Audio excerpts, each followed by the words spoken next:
કપડવંજ તાલુકાના દાણા ગામની સરદાર પટેલ વિદ્યાલયમાં આચાર્યએ પત્રકાર પર કર્યો હુમલો। કપડવંજ તાલુકામાં જિલ્લા શિક્ષણ વિભાગ દ્વારા ટ્યુશન ક્લાસીસ કરાવતા શિક્ષકો પર તપાસ કરાઈ હતી। દાણા ગામની હાઈસ્કૂલનો આચાર્ય હરીશ પટેલ ખાનગીમાં ટ્યુશન ક્લાસીસ ચલાવતો હતો। સરકારી શિક્ષક હોવા છતાં ટ્યુશન ક્લાસીસ ચલાવતો હતો।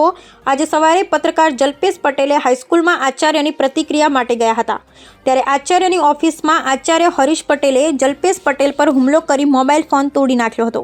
હરીશ પટેલે પત્રકાર જલ્પેશ પટેલને જાનથી મારી નાખવાની ધમકી આપી હતી। આ બાબતે પત્રકાર જલ્પેશ પટેલે કપડવંજ રૂરલ પોલીસ સ્ટેશને હરીશ પટેલ વિરુદ્ધ ફરિયાદ નોંધાવી। જે રીતે ગુજરાત શિક્ષણ વિભાગનો એક પરિપત્ર છે કે ખાનગી શાળાના શિક્ષકો અને ગ્રાન્ટેડ શાળાના શિક્ષકો ખાનગી ટ્યુશન ક્લાસ ના કરી શકે તેવી બાતમી ટ્યુશન ક્લાસની બાતમી ખેડા જિલ્લાના શિક્ષણ વિભાગને મળી હતી ને બે અલગ અલગ ટીમ બનાવી અને શિક્ષણ વિભાગે દરોડા કર્યા હતા, જેમાં બે શિક્ષકો રંગે હાથે શાળામાં નોકરી કરતા હતા અને રંગે હાથે ઝડપાયા ટ્યુશન ક્લાસ કરતા। સમગ્ર બાબતને લઈ શિક્ષણ વિભાગે તપાસના ધમધમાટ પણ શરૂ કર્યા।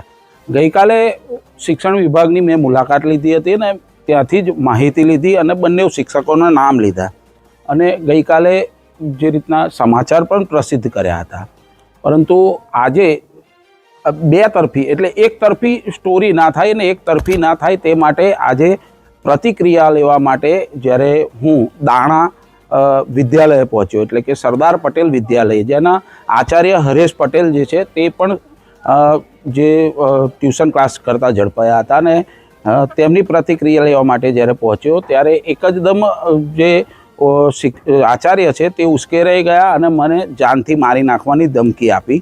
સાથે સાથે મારી જોડે લૂંટ કરી। લૂંટ એટલા માટે કે મારો જે ફોન હતો તે ફોન ક્યાંક ને ક્યાંક છીનવ્યો અને ફોન નીચે પટકાવી દીધો અને સાથે મારી ફેટ જાલી, મને મારી નાખવાની ધમકી આપી, અહીંથી જતો રહે, તારા ટાંટિયા તોડી નાખીશ, કોઈ કશું જ મારું નહીં બગાડી લે તેવી ધમકીઓ આપી હતી।